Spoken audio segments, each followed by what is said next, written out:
Hey everyone, how's it going? Welcome back to Chef Vic Cuisine. Today we're making chicken pad thai. This recipe is a great fusion of flavors, marrying chicken with stir-fried noodles, crunchy peanuts, and the zest of a lime. It's really a harmonious blend of so many different types of flavor notes, culminating in one great dish. So let's get started.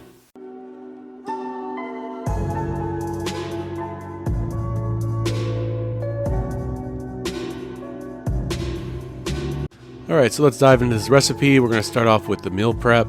For this, making the stir fry, we're going to sprinkle a thin layer of salt and black pepper onto about 8 ounces worth of chicken tenderloins. And then we're going to press that seasoning into the chicken and slice that into thin pieces. We're also going to need 3 garlic cloves that we're going to mince into small bits.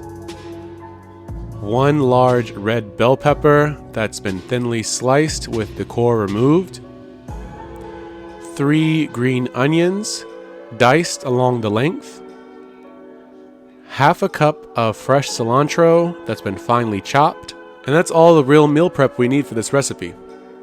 We're also going to make our homemade sauce, and for that we're going to need 5 tablespoons worth of light brown sugar, 3 tablespoons of fish sauce, specifically Thai style, 2 tablespoons worth of rice vinegar, 1 tablespoon of soy sauce, 1 tablespoon of sriracha hot sauce or your favorite hot sauce, and optionally 1 tablespoon of tamarind drink. It really boosts that natural flavor of this dish, as well as 2 tablespoons of creamy peanut butter. Mixing all those ingredients together until they're well combined, creating our sauce. We want to set this aside for now. And for the star of our dish, we're going to need 8 ounces worth of flat rice noodles. We want to cook the noodles according to their package instructions using 1 teaspoon of salt, cooking those until they become tender. And once they're fully cooked, we want to drain them and rinse them under cold water and set them aside until we're ready to cook.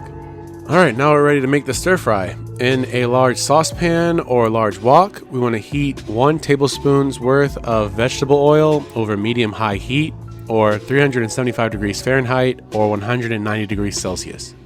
Once your wok is hot and the oil is hot too, we want to add in our diced up chicken, as well as our minced garlic and the sliced red bell peppers. We want to cook the chicken for about 3 to 4 minutes, flipping them intermittently or until all the chicken is cooked through. Once it's all cooked through, we want to push the ingredients to the side in the wok or the pan, and we want to add in 1 additional tablespoon of vegetable oil, and then following that, we want to add in 2 large eggs. We want to season the eggs with a dash of salt, as well as freshly ground black pepper. And then using a rubber spatula, you want to scramble the eggs and break them into smaller pieces, mixing them amongst the rest of the ingredients in the wok.